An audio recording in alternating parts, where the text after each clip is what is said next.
No? Are we missing it? Okay. Guys, you are soccer guys. I need some guys on the field. Come on, here we go. Thank you.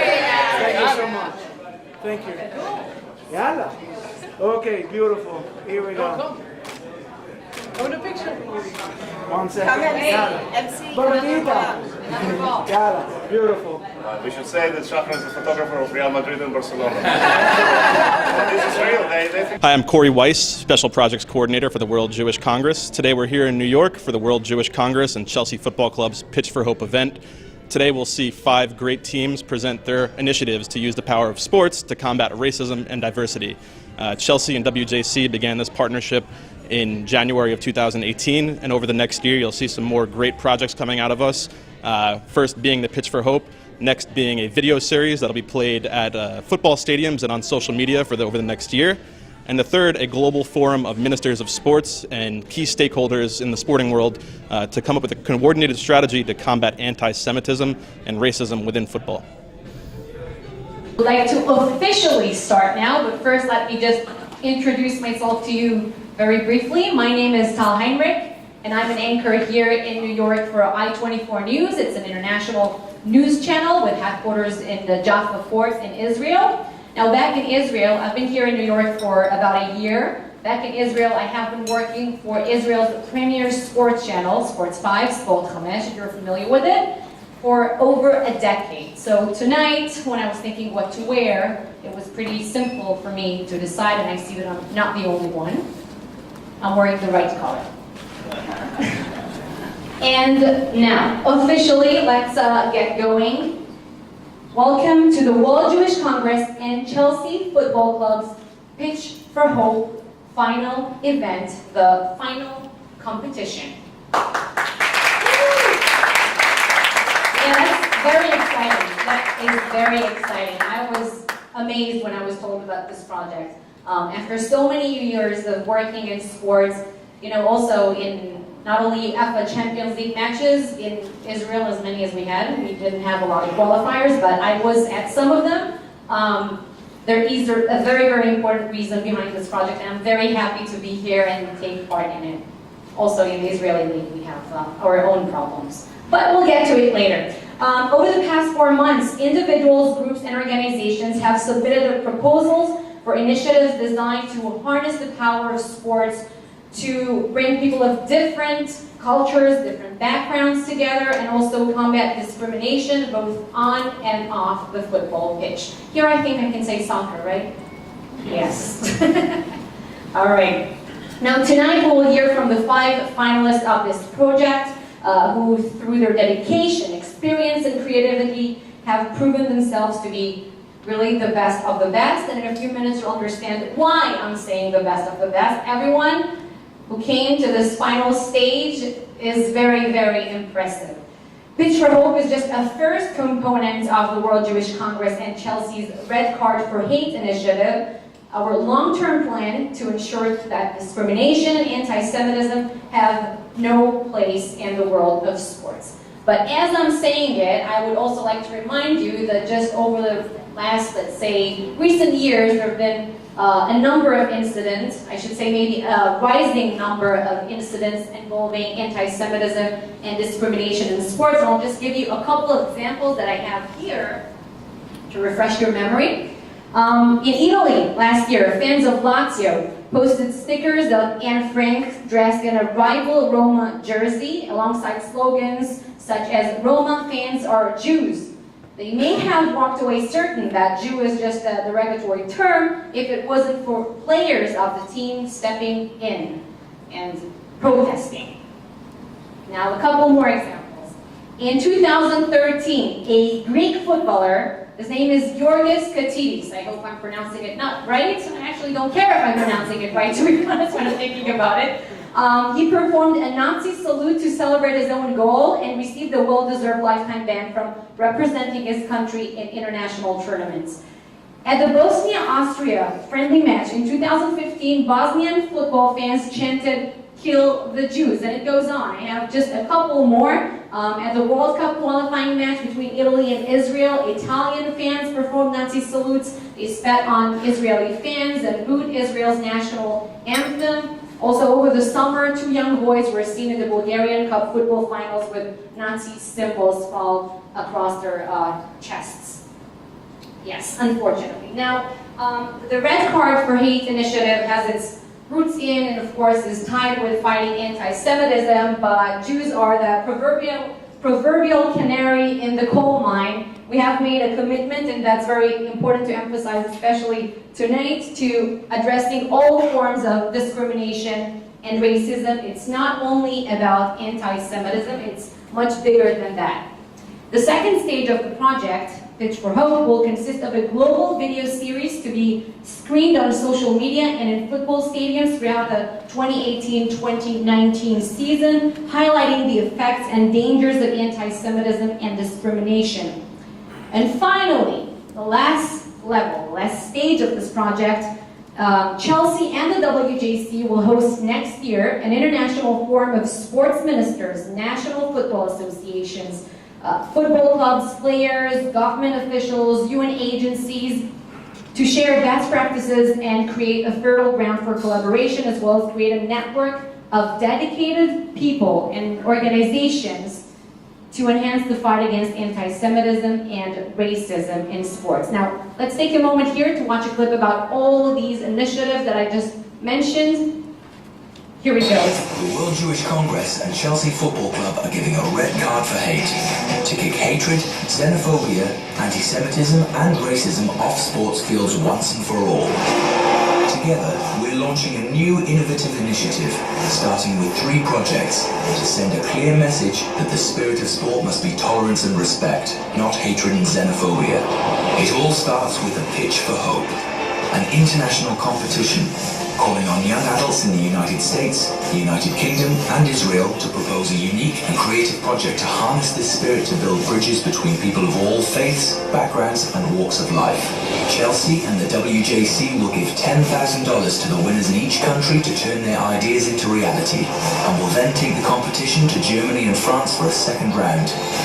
Next, we'll embrace the power of digital media to raise awareness of the true dangers and consequences of anti-Semitism and spread the message of tolerance through a series of educational videos rolled out over the course of the 2018-2019 football season at games and on social platforms.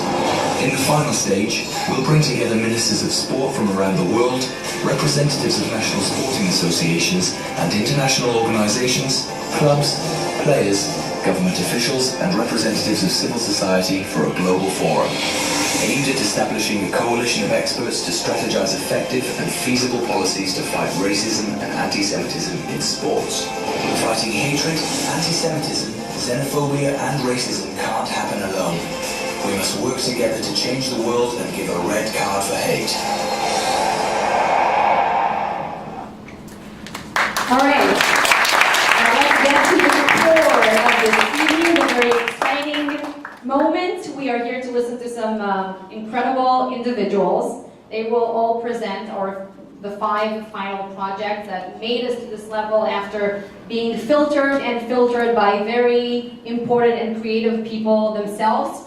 So we picked them really well. And before we start, I need to remind everyone the rules of the game because it's really important. We have timing here. I forgot my watch at home, but I will very much be on top of this. All right, each group or presenter, sometimes we'll have 2 presenters, will have exactly 10 minutes to present their pitch. After each pitch, the judging panel that we have here, I'll present the panel to you in a moment. They will have the opportunity to pose 2 questions to the participants.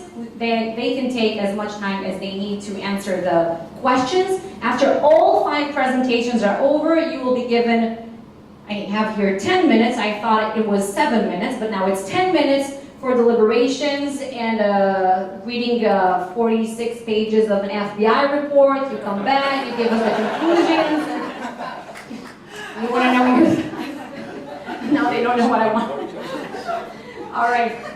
And at the end of the evening, one group will leave with $10,000 to bring their projects to life, as well as a plane ticket to London. That's even more exciting, where they will present their project on October 18th at Stamford Bridge and attend the Chelsea-Manchester United match on October 20th. If you root for the wrong team, the money is... that's how it goes. All right, now let's start with our first pitch for tonight. Oh, first let me introduce you to the judges. Betty, raise your arm, yeah. Betty Anders is Executive Director for World Jewish Congress, United States and North America. Prior to coming to WJC, she has served in many leadership positions in the American Jewish community, among them at the Jewish Community Relations Council, the Union of Orthodox Jewish Congregations of America, the World Zionist Organization, and the Consulate General and UN Mission of Israel in New York. We have Mario Argote. He is the Chief Marketing Officer of Up to Us Sports. Prior to joining Up to Us Sports, Mario was Deputy National Director for the Sport for Development humanitarian organization Right to Play, where he created and led cause marketing initiatives and events. Mario spent 7 years at the National Basketball Association as director in the NBA's Entertainment and Player Marketing Division, and is a director in the NBA's Community and Player Programs Division, where he directed a number of local and national marketing initiatives under NBA Cares. And Michael, raise your hand, all right. Michael Bolchol is the Director of Operations for Business and Legal Affairs at the Women's National Basketball Players Association, which serves as the union for current WNBA players. First hired by the BPA as a legal intern following his first year of law school, Michael continued working for the Players Association while also completing his law degree. And we also have Professor Lee Igel.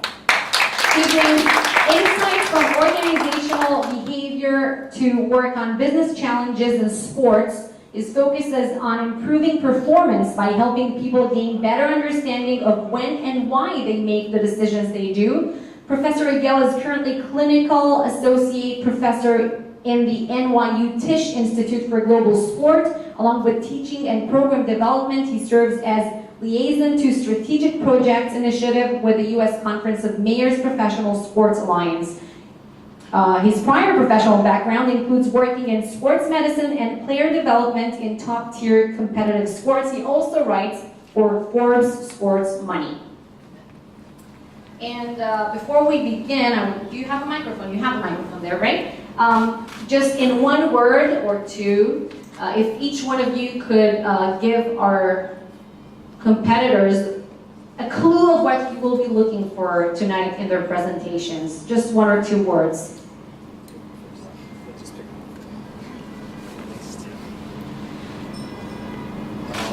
I'm going to go with intercommunal component. I think that's, it speaks for itself, I think. I don't think your microphone is working.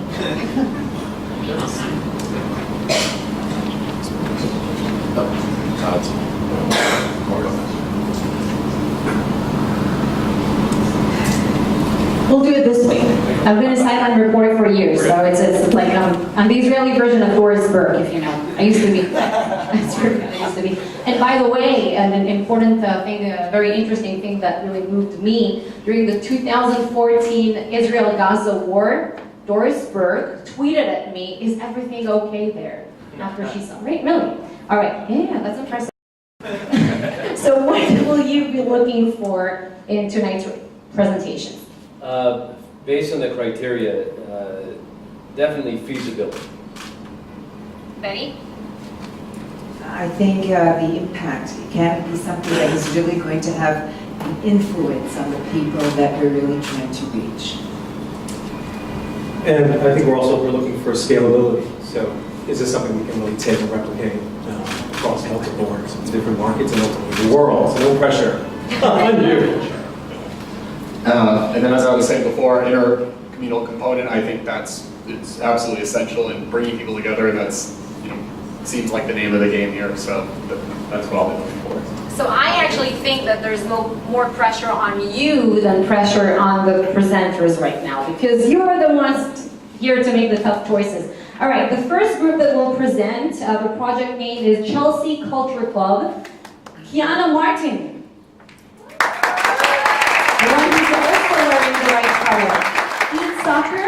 Kiana Martin is an international athlete, global soccer ambassador, and founder of Eat Soccer. The TEDx speaker and former Fila model produces soccer lifestyle content, experiences, and data tools to connect global brands with passionate fans. All right, Kiana, I'll give you the mic. Blue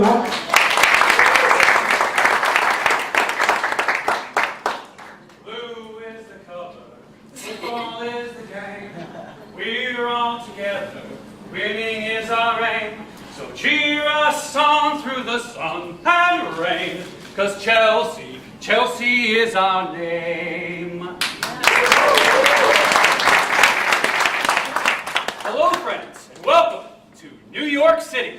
See the bright lights of Broadway. Feast your eyes on the masterpieces in our museums. Hear more than 200 languages in our vibrant neighborhoods. Take in the street murals on our walls and savor the flavor of our diverse food scene. The Big Apple is a melting pot of stories, ideas, and people. And there's one universal language that serves as a connector for many of our communities. It's soccer. What is your favorite club? New York City is known for its legendary clubs. From the jazz scene of the Cotton Club, to the Hollywood glamour and Latin flair of Copacabana, to the party crowds of Studio 54 and Limelight. Let me introduce you to an inclusive gathering spot for soccer fans. When Chelsea takes on Everton, which of you will be awarded this blue ticket to the Chelsea Culture Club? Allow Eat Soccer to give Chelsea Football Club and the World Jewish Congress starring roles on the New York City stage. For 8 dates during the 2018-2019 season, we'll bring together pensioner supporters, fans of the sport, and even supporters from that day's rival club to celebrate the match and the unique stories of one another. Congratulations! You just scored entry into today's Chelsea Culture Club. As a member of the 2013 to 2014 starting 11, you're suiting up as forward Fernando Torres. So suit on up, head on in there to meet your match, and compare notes. Inspired by the players that made the Blues world-renowned, our icebreakers will educate fans and allow them to kick off pre-match conversations. I hope you brought your appetite. For today's match hospitality, we have a wide-ranging brunch inspired by one of the hungriest men on the Blues' current first team. Hazard's Belgian Waffle Buffet and Eden's Burger Bar are tailored to your liking, whether you prefer kosher, vegetarian, or poultry-based dining options. Serving up British fare alongside the culinary favorites of players, our menu selections will be inclusive of everyone's eating preferences. Did you think the action stopped at the end of the first period? Grab a partner and a Stanford bingo card. The first team to score 5 squares in a row will win a prize. From pre-match icebreakers to halftime games to a graphic recorder sketching a unique fact about each attendee's soccer story, the Chelsea Culture Club prides itself on making sure that we are connecting with the World Jewish Congress mission of inspiring cross-cultural interactions. Isn't that a smashing finish? According to customer experience research, 53% of our compiled 200 participants will share their positive impressions of our events, with up to 2,000 connections offline and upwards of 74,000 connections online using platforms such as Instagram. Can you imagine the reviews? Chelsea Culture Club inspires almost twice the capacity of Stamford Bridge. I see it as a winning campaign for Chelsea Football Club and the World Jewish Congress. Let Eat Soccer help you score unity between people of different backgrounds, religious, ethnic, and national, here in New York City and abroad. Dear friends, good evening and welcome to Chelsea Culture Club.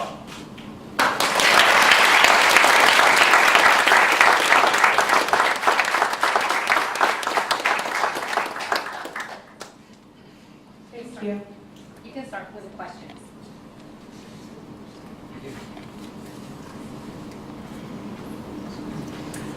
Can I ask you, how are you going to reach out to the people that you're going to invite to all of these events that you're having? So we're going to work with a combination of different multicultural organizations throughout the city, as well as tourism bureaus, because we have 64 million people that visit New York City. We want to make sure to bring a combination of people from diverse communities in addition to visitors and in addition to Chelsea supporters to be able to have an opportunity to be able to participate in this experience. Another question, but to the mic, please. So I want to focus on impact. How do you see this having really a tangible impact and moving sort of the needle on some of these really seemingly intractable issues? I mean, things like xenophobia, racism. You speak specifically to where you see the impact. So, based upon my experiences, discrimination sometimes isn't the word or the action, but how it makes people feel. And I feel that the Chelsea Culture Club allows an intimate group of 25 selectees to be able to interact with one another. And from those experiences of inclusiveness and sharing and getting to know people from different cultures unlike your own, that they'll share those experiences outside of the Culture Club, like I mentioned in the presentation, to approximately 2,000 connections offline, and then through their social media sharing, and upwards of 74,000 people online through social media platforms. How do you get this to propagate itself? In other words, once you have this small group and another small group, how does this continue? Well, from word of mouth and then from people's experiences. What I've found in creating other experiences for soccer fan communities is that there is a gap in people being able to enjoy themselves outside of the match. And these provide unique opportunities for people to be able to celebrate their own soccer stories in unique ways. The image you have in your mind of what this looks like, what's the one image that keeps coming back to you? Could you describe it? For me, the image is that people get to connect and share their own unique stories. And that's something that I've been able to experience from playing street soccer in Atlanta to in Rio, Brazil, that when people play soccer together or interact around something that they're passionate about, the first connection is through the sport, but then subsequent connections are through the conversations and the passions that they share around the sport of soccer. Can you go a little deeper into that? What does that sound like? What does it look like? What I've seen it look like is when it comes to things of people playing in parks. Initially, people get to know their name. Then they get to know a little bit about one another. And before you know it, I've actually seen people help people get jobs because they feel comfortable in knowing this person's background and that they've played soccer with them and interacted with them around the sport of soccer over the course of several years of playing pickup with them. So I think it's the kickoff and the starting point for people to be able to have conversations with people unlike themselves and then go deeper from there. How would you use the $10,000 if you got it? I said 2 questions. What are you? Greedy. The Senate's Judiciary Committee? I'm the director.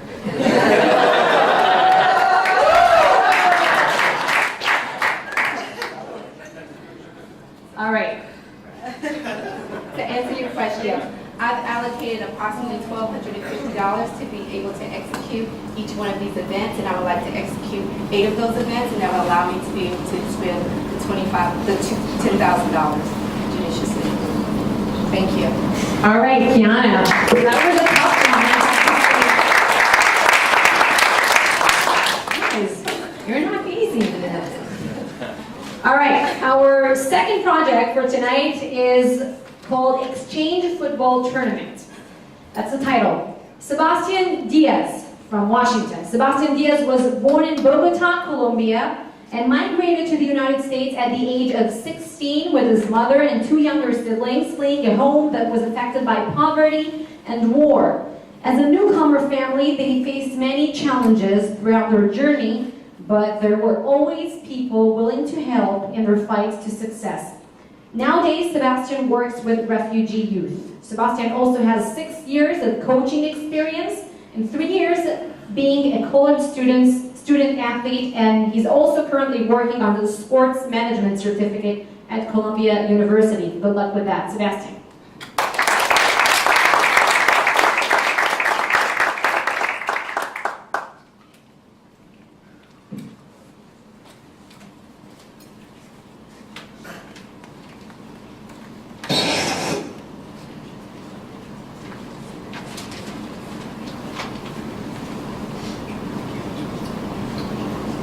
This one.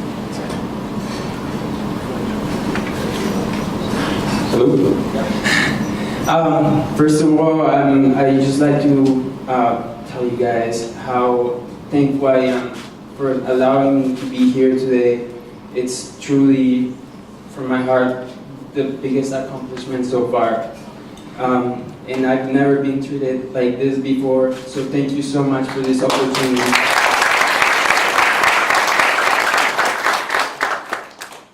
I'm also really nervous, but I just got out of a cold too, and my voice is a little raspy, but I'll do my best. Okay. My project, it's something new. It's something that I've been working on ever since I came to the States, and it's a dream that I've had and that I hope to accomplish one day, because there's people counting on me to accomplish this. It's called the Cultural Exchange Soccer Festival. My biggest dream as a little boy, ever since I can remember, was telling people that I was gonna be the next biggest soccer star. Although I like Chelsea, my favorite team is Barcelona, and that's who I wished to play for when I was little. Where I come from, Colombia, soccer is not just a sport, it's a culture. It affects people. It's full of, it's really meaningful to everyone, families, kids. Now my dream is to make an impact in the world through the sport. I dream of helping abolish discrimination that many might suffer, like me, because of their nationality, culture, religion, or socioeconomic status. I want them to dream too and succeed, and to not be oppressed because of these factors.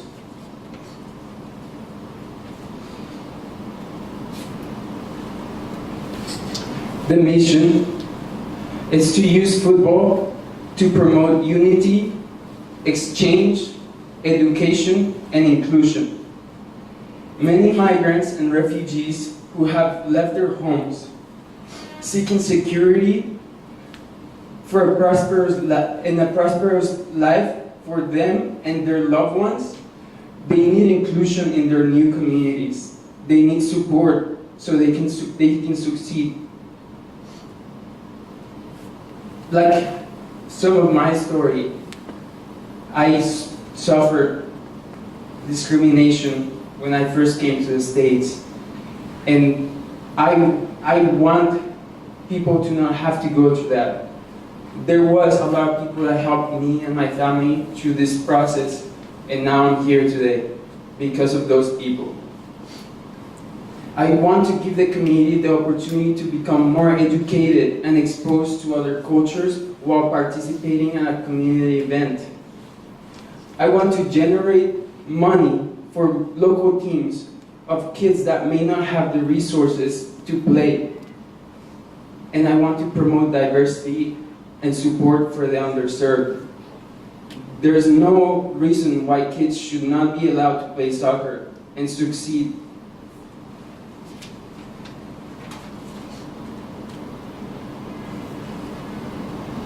The greater Seattle area has an increased number of refugees and immigrants. A lot of them are underserved. So some of these refugees and immigrants are from Central America, Africa, Southeast Asia, the Middle East, that come to the States seeking for safety and to succeed in their lives.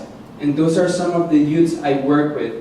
I'm currently working with over 50 kids who are refugees from these countries, these areas. So the festival is designed to immediately impact this group of people and their families through unity and inclusion. It will allow participants and community partners to interact and educate each other about their own cultures with the goal of breaking barriers created by racism, xenophobia, and anti-Semitism. And it will benefit the local population as well. It will allow them to explore other cultures and other people from other countries and to feel more comfortable and educated. I feel, and my belief is that racism is a result of lack of information and education. Some of the basic terminology. Like I said, goal is to create connection in the community between newcomers and local resources, building bridges of unity. About the people that will benefit from this event, immigrants. Immigrant is a person who migrates from one country to another, usually seeking some kind of status, such as a student or resident.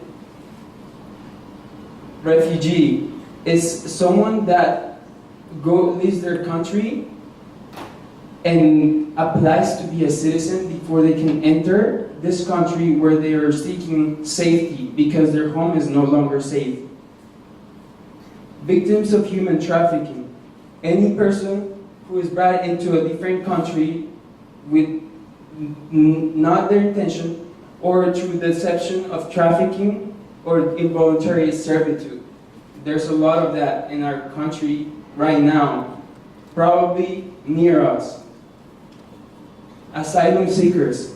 It's similar to a refugee, except the asylum seeker comes to a country, crossing the border, expressing that they no longer feel safe in their countries and they want to be safe.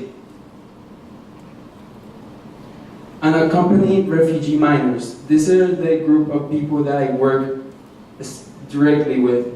A minor who is migrated, needing protection because they've been abused, abandoned, or neglected by their guardian or parent. The journey that these people make. We are seeing increased numbers of displaced people around the world. Around over 60 million people who are being forced to leave their homes, among nearly 22 million who are refugees, and half of them are under 18. In Tacoma, Washington, where I reside, we have one of the biggest detention centers in the country where people are being separated. Parents are being put in one center while the mother is 30 miles north and the kids are in another facility. A lot of these kids come to us seeking help, safety.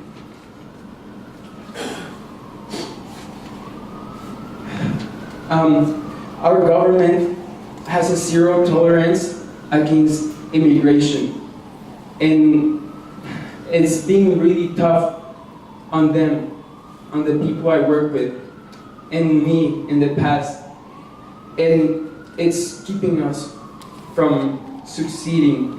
Our kids are afraid to go to the school and play soccer. Our kids are afraid of being exposed in the community.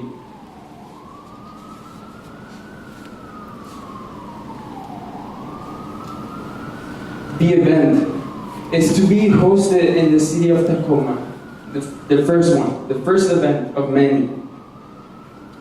And it's going to serve refugees and immigrants from cities nearby like Kent, Renton, Olympia, Seattle, and Portland, Oregon, which are nearby, and that have high population of migrants and refugees. This event will be at no cost to the teams that want to play because, as I said, there should not be a constricted money for them to play. And it will be open to the public, encouraging everyone to share about their lives, their backgrounds, whether it's through food, dance, art, and it will be also open to community partners who want to share the work that they do to benefit the community. And about me, she already told you guys. Let's move on to the questions.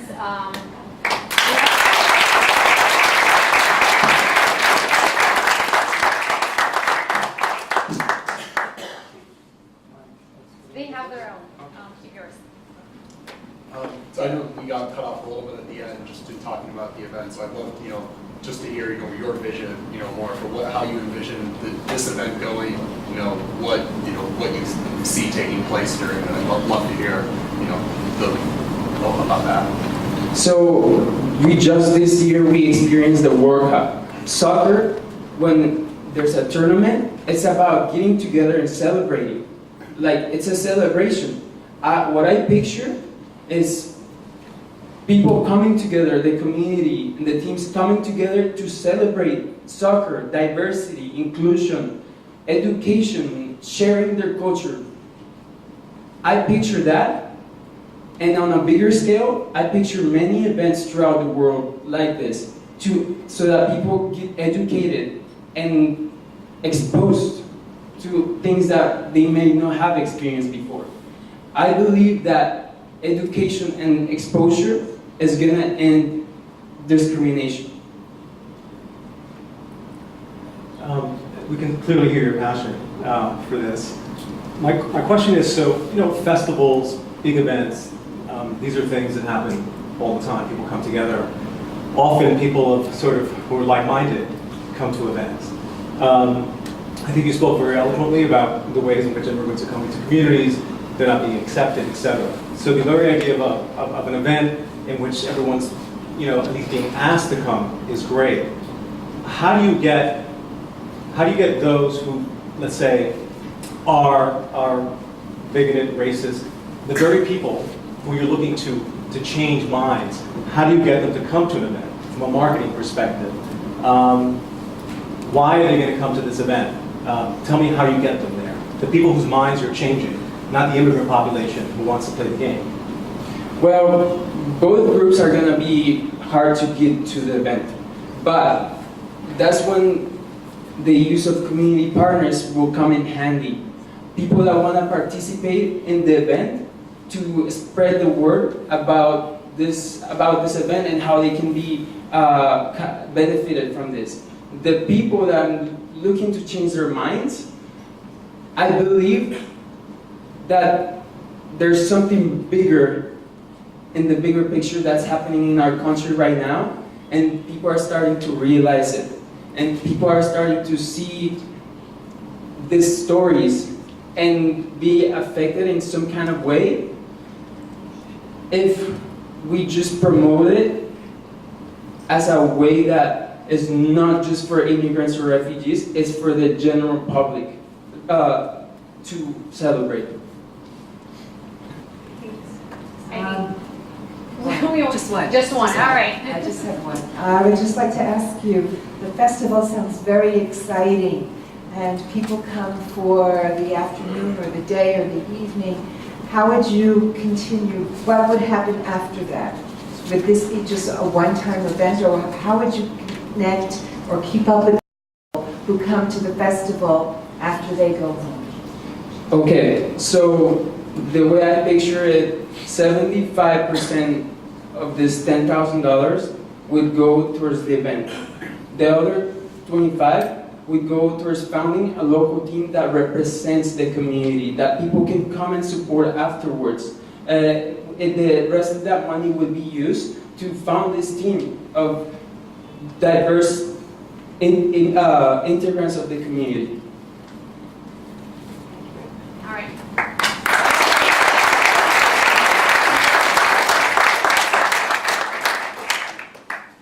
We will do it 3 questions from now on, but for the next presentation, you will have 2 presenters. So think about how you divide who takes the questions. All right, 6 questions. All right, got it. The next project is under the title The Baruch Soccer Tournament for Hope. And we'll have two presenters. The first one is Jonathan Uzan. Jonathan Uzan is a senior at Baruch College, majoring in entrepreneurship and double minoring in Hebrew and real estate. From the age of 3, Jonathan has been playing soccer as part of the recreational, school, and travel teams. Jonathan grew up in Queens, and he now lives in Great Neck, New York. Now, besides playing soccer, Jonathan is a math tutor, soccer specialist, and camp counselor, leader at Hillel and in the Jewish community. And Jonathan will present with, I'll say it in Hebrew, Gal Elimelech. Gal Elimelech, she was born and raised in Israel. She's currently a student at Baruch College here in New York, where she is president of the Israel Club and also working to fight anti-Semitism on a daily basis.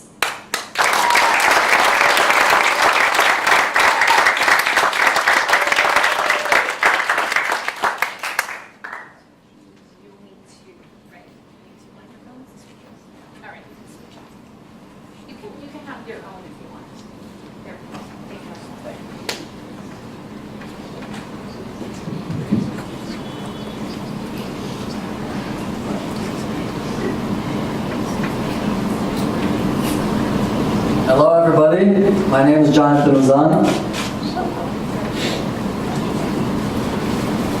My name is Gal Elimelech. We are students at Baruch College, and tonight we're presenting our idea for soccer tournament for hope. Okay? Alright, so Baruch College is a very unique community. It's a very diverse community made up of tons of different types of ethnic groups. It's actually has the greatest diversity in America. Now, 78% of our students study business, and they're very busy on a daily basis. They work, and they don't have much time to participate in social life on campus.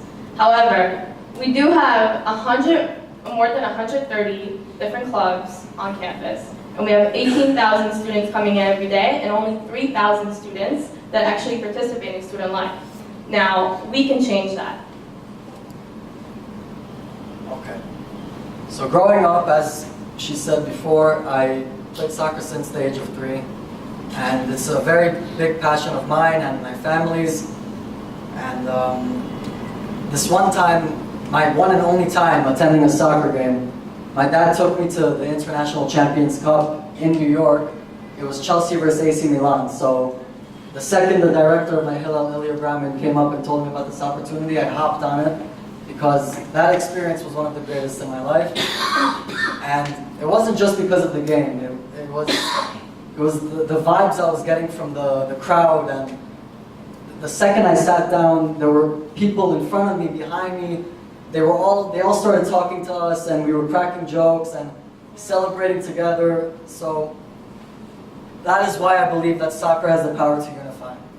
It forces teammates, not only teammates, just people to strategize together, compete together, work towards a common goal of whether it's succeeding in something or just winning a game, and ultimately just playing and enjoying the game together. So, a love for sports is universal. Any sport, especially soccer in my opinion, because it's one of the most popular sports in the world. It is the most popular sport in the world. On our campus, unfortunately, students face discrimination and racism on a daily basis, whether it's directly or indirectly. We need to eradicate anti-Semitism from the core.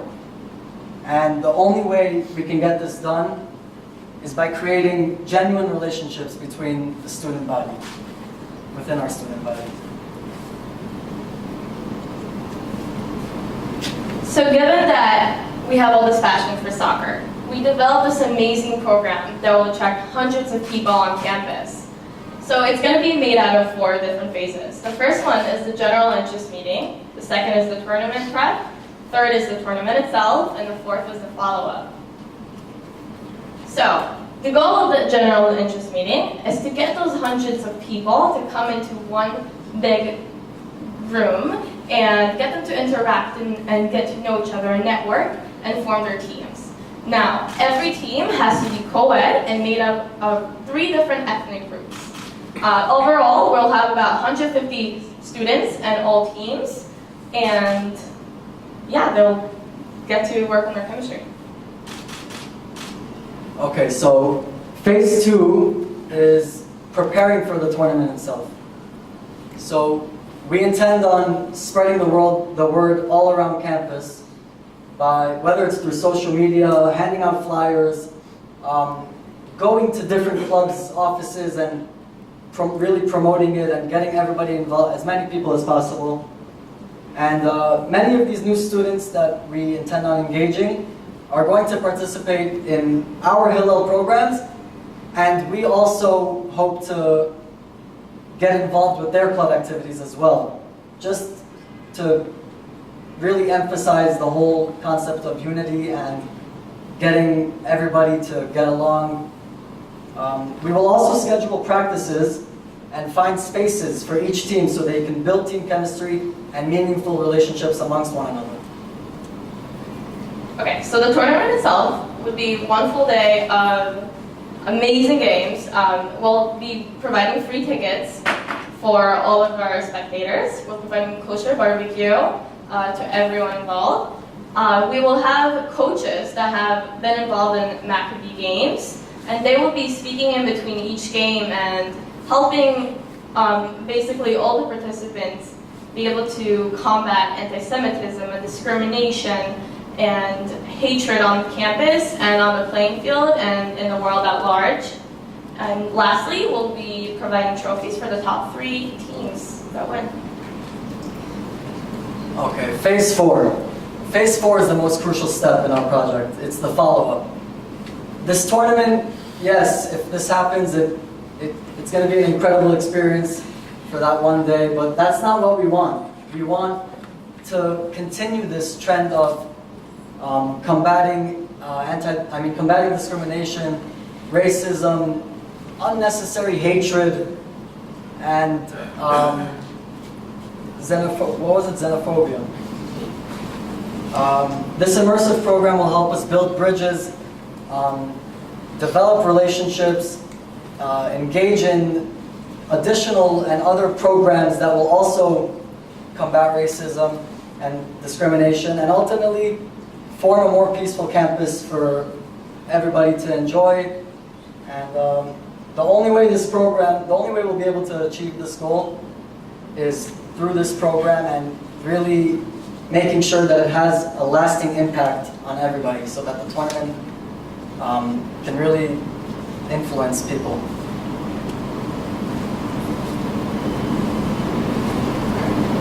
So for the last 4 years now, I've been coming into school, walking through the hallway where all the clubs are, and I just walked straight into the Hillel. And when Ilya brought this opportunity up to me, something clicked in my mind. I realized that this shouldn't be, even though it's a commuter school, that shouldn't define us. It shouldn't be the way that we live our daily lives. We want to be able to, instead of me having to walk down the hallway with my head down and looking at my phone, I want to be able to embrace with other people from different cultural backgrounds, and I want to be able to feel comfortable enough to walk into a different club room and say, "Hey, Eddie, what's going on, my friend?" It doesn't matter what it is. But the whole point is that we need to emphasize acceptance and develop a connected and tolerant community that will just continue to grow and allow everybody to fight discrimination. So our Hillel community and Israel Club have been able to complete amazing events that have made every student's day more influential and has left an impact on them, where they came back and developed more relationships with us. But we do believe that this opportunity of bringing sports into the students' lives, when we know that they really, really love soccer, we believe that it's going to create an event that will really impact them and last in the long run. Will just allow us to build camaraderie. Yeah. So we thank you, World Jewish Congress, and Chelsea Football Club for having us today, and we hope that we were able to inspire you.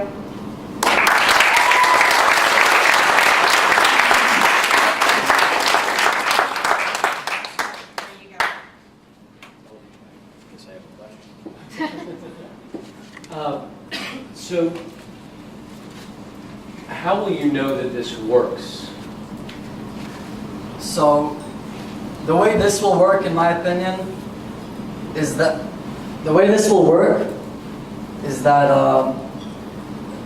than the tournament itself, I mean, well, people coming to the tournament, that we know for sure that we can attract the people, but that's not the issue.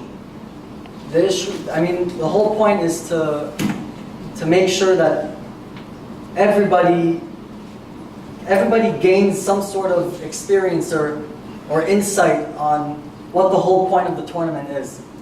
The whole point of the tournament is not just to have fun for that one day and bring everybody together, it's to maintain these relationships that we form from this tournament and make sure that they're brought back to our campus so that it changes the environment in our school and that people are able to feel comfortable around one another and not feel the need to stay distant. Yeah. I believe that a big way of saying that it worked is they are constantly engaging themselves in Hillel events and wanting to go on sorts of Israel trips. And we offer a lot of different trips, so we would want them to be wanting to involve in that. I think that would be a big aspect of that. So one of the criteria we're being asked to look at is scalability. So I get that you're hoping that students at Baruch become advocates, I assume, for inclusivity, cross-cultural understanding, etc. But tell me about scalability. What are you hoping? Where are you hoping this goes? It's kind of following up on your question. How do you scale this? What is your vision for that? Well, after the tournament and after hopefully our goal and our dreams for the campus to change its mentality, we want it to become something that other campuses hear about, and then just word of mouth. That's what it's all about. It's just people need to continue to emphasize this and just spread it as much as possible. It may start off as something small that another campus hears about in New York or in the city, but you never know. Eventually, it could reach. It could have a very widespread reach throughout the entire country, the world, whatever it is. But that's ultimately our goal, and I would like that. So I can tell you that even though our students don't come out of their bubble so much and don't come into other people's club rooms and talk, I know that they want to. And every time we do co-sponsor, the people that come and show up for events, they bloom. And so I know that if people are going to start feeling more comfortable with the idea of coming out of their club room and stepping into somebody else's, the community is just going to be more friendly and peaceful, and people are going to enjoy themselves. They're not just going to be standing in the room and having a conversation with the same people they talk to every day. And we really see that happening, and we have belief in that. And just lastly, we're both seniors now, and to be quite frank, we're tired of just seeing people remaining to themselves. We want to see a change in the fact that it will just bring everybody together and